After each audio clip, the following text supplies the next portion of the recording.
Fala pessoal, tudo bem com vocês? Sejam bem-vindos a mais um vídeo aqui no Carecas de Saber. Professor Thomas, e hoje a gente vai começar nossas aulas sobre Segundo Reinado. A gente viu Primeiro Reinado, Regência, Revoltas Regenciais. A gente terminou um dos nossos últimos vídeos falando sobre uma coisa chamada golpe da maioridade. A gente vai dar uma retomada aqui de novo, beleza? Se liga. Quando a gente fala de Segundo Reinado, a gente está falando de segunda metade do século XIX. Já a partir lá de 1840 até 1889, que é quando a gente vai ter a proclamação da República. Vamos só relembrar rapidinho? Dom Pedro abdica do trono, o Dom Pedro de Alcântara, o Pedrinho, não tem idade para assumir, ele é menor de idade, muito novinho, não tem nenhum parente dele que possa ficar como regente. Vão ser escolhidos 3 regentes entre os políticos para governar o país, enquanto Dom Pedro não atinge a maioridade. E aí a gente vai ter lá as disputas entre liberais, conservadores, a alternância deles no poder, os conflitos decorrentes dessa alternância e a tentativa dos liberais de voltar ao poder. Como? Com o golpe da maioridade. Uma campanha política para fazer o Dom Pedro assumir o trono antes de fazer 18 anos. E isso era genial, porque os conservadores não podiam ser contra isso. Se eles fossem contra, eles iam estar falando pro Dom Pedro, ó, Dom Pedro, a gente não quer que você assuma agora, mas daqui a 2 anos você é obrigado a assumir. Iam fazer com que o Dom Pedro fosse inimigo deles. Então esse movimento vai ser acatado, Dom Pedro vai assumir o trono com a justificativa de pacificar o país. Afinal de contas, a gente estava vendo várias revoltas acontecendo. Uma delas a Farroupilha, lembra lá? E por que esse plano era uma sacada muito boa? Porque óbvio que o Dom Pedro, quando assumiu o trono, vai falar, esses liberais, eles são 10 aqui, eles são meus amigos, vou formar um ministério só de liberais. Vários ministros liberais que vão ser ali articular o poder junto com Dom Pedro II. Para somar isso, esse ministério precisa de apoio. O Dom Pedro vai colocar nos governadores de província, nos cargos de governador de província, apenas políticos que apoiassem os liberais. E vai convocar eleições para a maioria para a Câmara dos Deputados. E essas eleições eram muito importantes, porque os liberais precisavam conquistar a maioria nessa Câmara de Deputados para garantir a chamada governabilidade. Essas eleições vão ser eleições conhecidas como eleições do cacete, do cacetete, porque elas vão ser fraudulentas e violentas.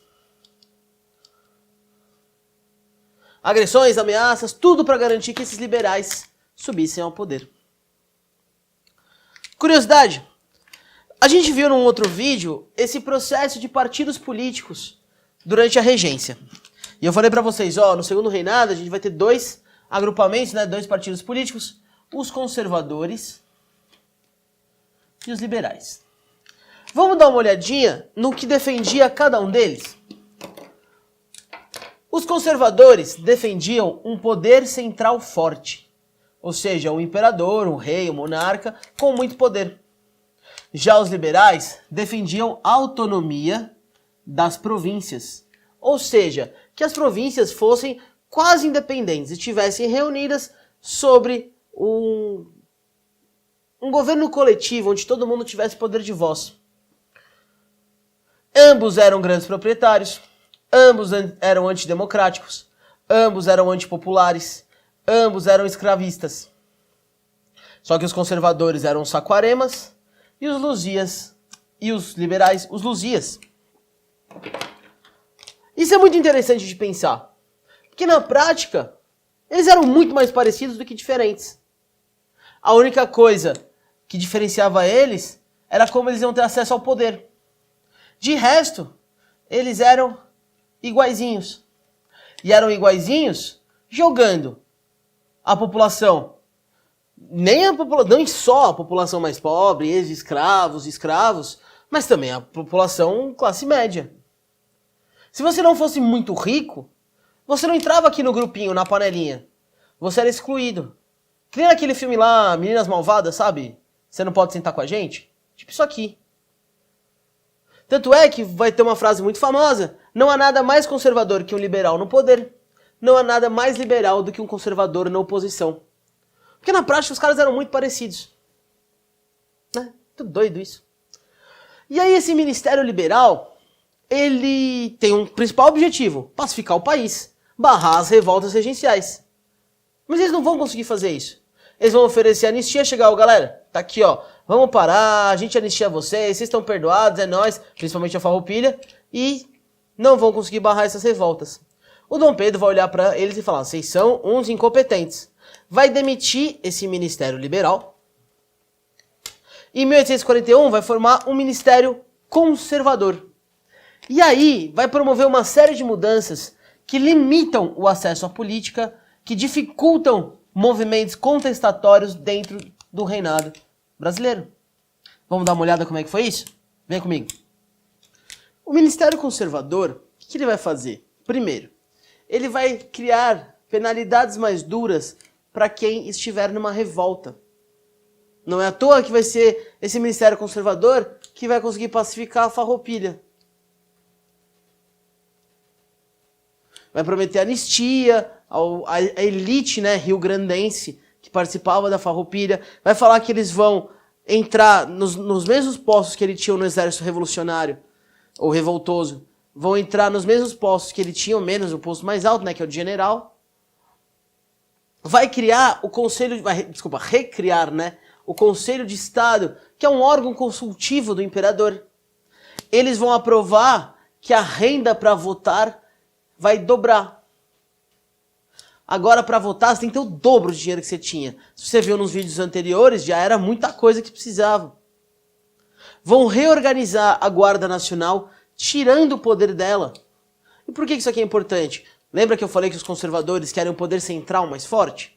Se você reorganiza a Guarda Nacional, que era o braço armado das oligarquias regionais, você dá uma enfraquecida nelas. Vai dissolver a Assembleia, acusada de ser eleita numa votação corrupta, que é a eleição do cacete.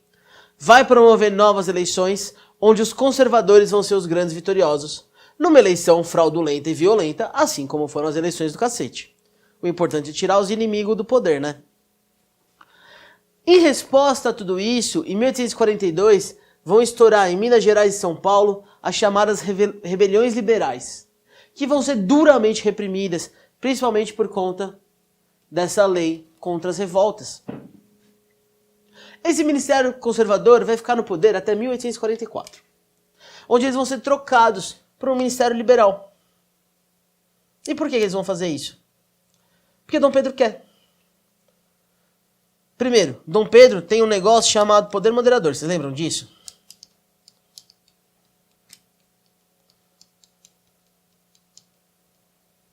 Isso aqui é importante lembrar, cara. O Dom Pedro vai se utilizar muitas vezes do poder moderador.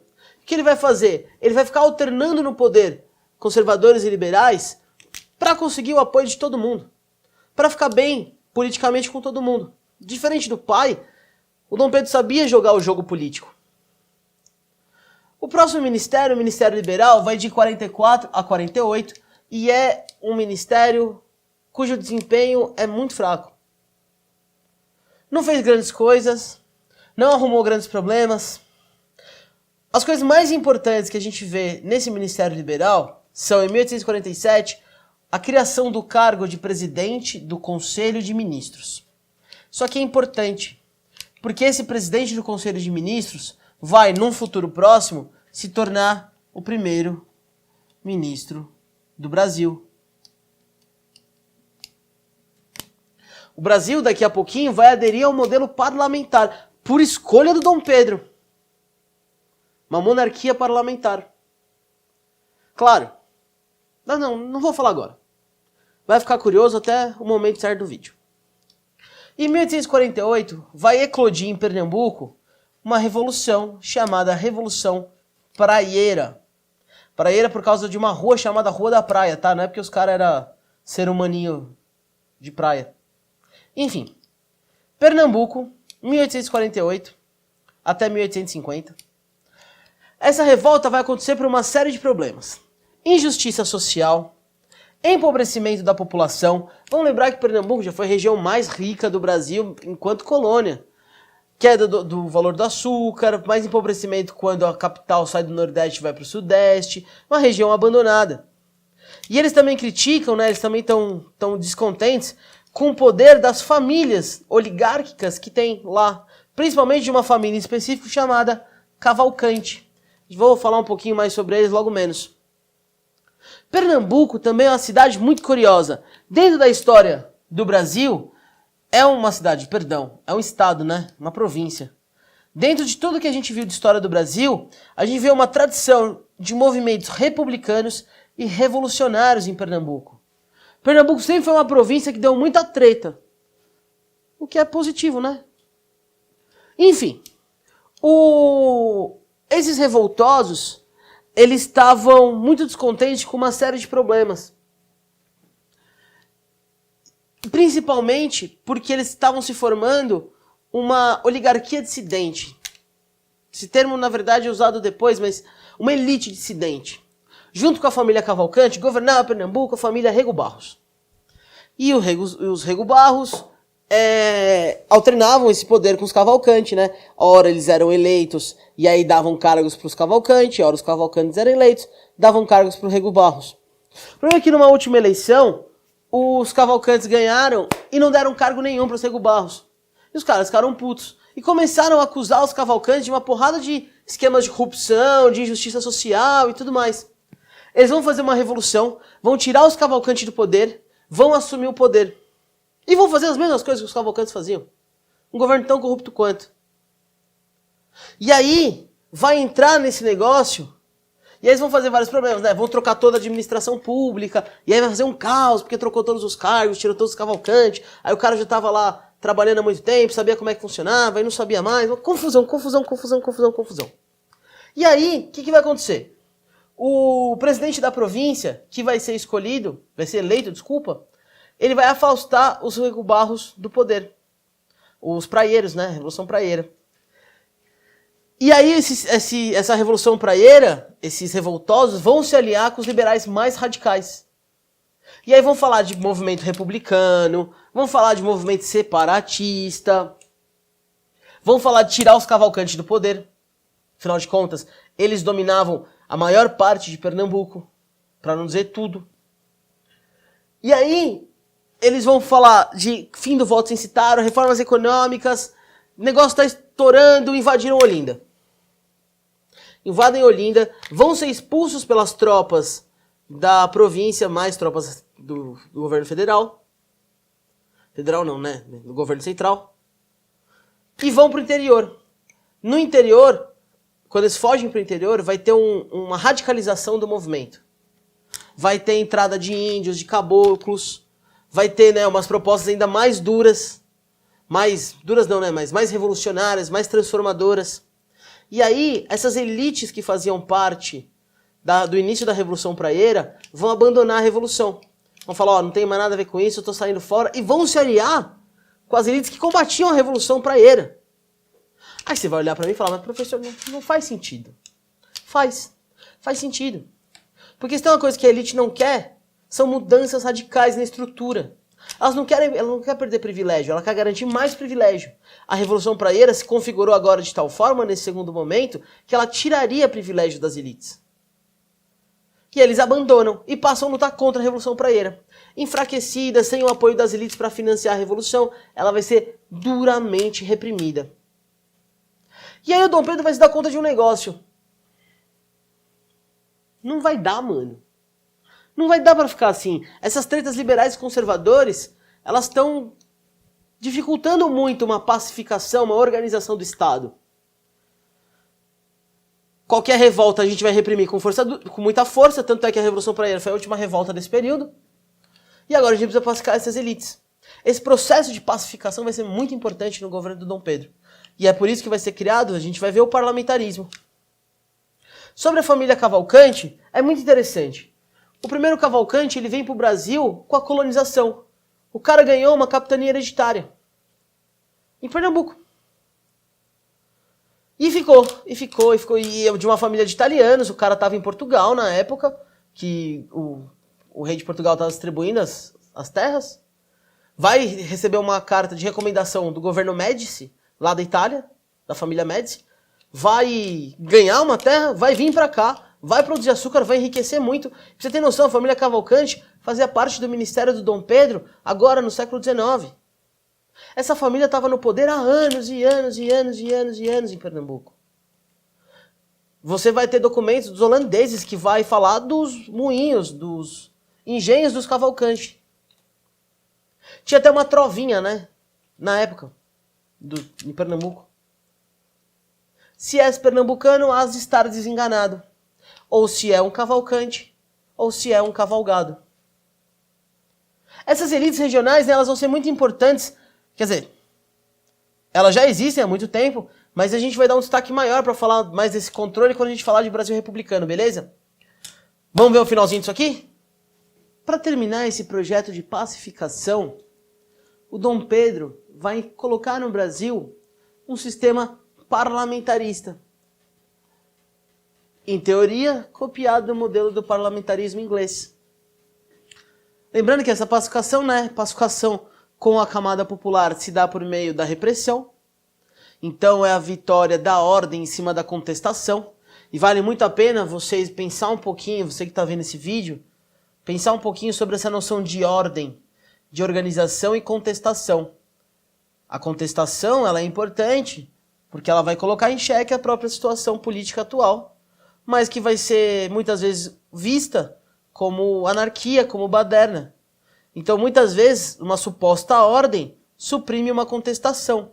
E aí você não consegue mudar ou reestruturar um governo que é problemático. Mas eu vou deixar essa reflexão um pouco mais para vocês. O parlamentarismo brasileiro vai receber muitas vezes o nome de parlamentarismo às avessas. Porque é um parlamentarismo meio do contra, né? Se liga, como é que ele deveria funcionar em teoria? Você teria os eleitores, obviamente, nesse caso a gente está falando da elite agrária, ou, enfim, quem tem muito dinheiro, que vai eleger uma Câmara. Essa Câmara vai ou limitar os poderes do imperador, ou escolher um presidente. Esse imperador ou presidente vai escolher entre os membros dessa Câmara um primeiro-ministro. E esse primeiro-ministro vai montar um ministério, que vai ter que ser aprovado por essa Câmara. Montado o ministério, aprovado, nós vamos governar, segue o jogo. O problema é que o imperador no Brasil, ele é um imperador diferenciado. É um cara a mais, né? É um cara importante, é um cara que tem um poderzinho assim, chamado moderador.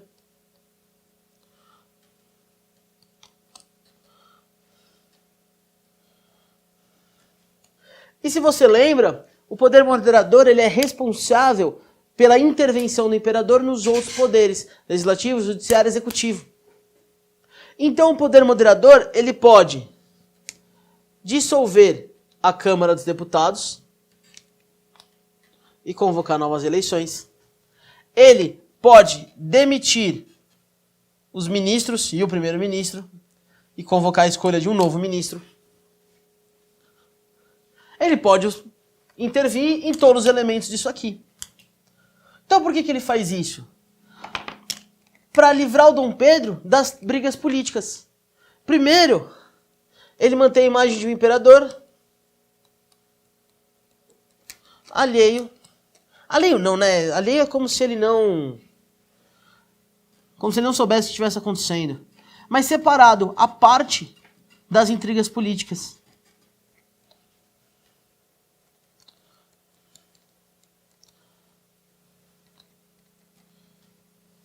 E isso vai servir para você manter uma imagem do imperador.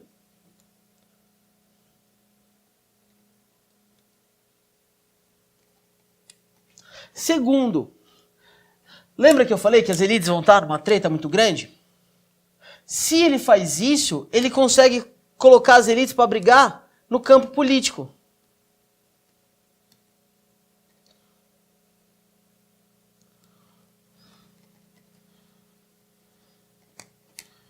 Evitando assim qualquer possível revolta armada. E aí, para consolidar de vez essa pacificação, em 1853 vai ser criado o Ministério da Conciliação. Um ministério formado por conservadores mais liberais. Só que você vai pegar as camadas mais amenas, mais centrais, e vai excluir tanto de conservadores quanto de liberais as pessoas mais radicais. E aí você vai ter aquele governo da boa vizinhança. Pacificou. Acabou o conflito no Brasil. E aí o imperador, ele vai conseguir se dedicar àquilo que ele achava mais interessante. Os estudos, o conhecimento, as artes, a história. Não é à toa que vai ser o Dom Pedro II que vai fundar o Instituto Histórico Geográfico Brasileiro, o IHGB, que vai ser responsável por criar uma história nacional. É no governo do Dom Pedro II que a gente vai ter os quadros do Pedro Américo, exaltando os grandes eventos da política da história do Brasil, né? Proclamação da independência, por exemplo. A gente vai ver também que o Dom Pedro vai estar muito preocupado em criar no Brasil a noção de nação. O Brasil nasce primeiro como país e depois vai se criar a nacionalidade brasileira, a nação brasileira. Isso aqui vai estar inserido no contexto do romantismo. Que vocês devem ter visto a aula, ou vão ver a aula de romantismo aqui do Carecas de Saber. O romance indianista, a história do Brasil criado da união das raças. Aqui, ó, Dom Pedro. Inclusive que vai encomendar a Confederação do Livro, a Confederação dos Tamoios. E depois ali vai tretar, o José de Alencar vai escrever o Iracema, que é a América ao contrário. Que vai nascer o Moacir, o filho da Dor, o primeiro brasileiro. É muito da hora você pensar, né, a construção de uma identidade nacional. E ela é artificial, mas a partir do momento que ela é construída. Só que ela dá liga nela, dá unidade para os brasileiros. Ela faz você se sentir brasileiro. Até hoje muita gente fala, né? A gente já superou isso há bastante tempo, mas o pessoal fala que o Brasil é o país da miscigenação. Vem disso aqui. Beleza? Galera, a gente viu a política no Segundo Reinado. Aula que no próximo vídeo a gente vai começar a ver política externa. Vamos começar a ver Guerra do Paraguai e depois fim do Segundo Reinado, beleza? Brigadão por ter visto o vídeo. Não esquece de curtir o vídeo. Seguir o canal. Compartilhar com os amigos, é nóis. Valeu!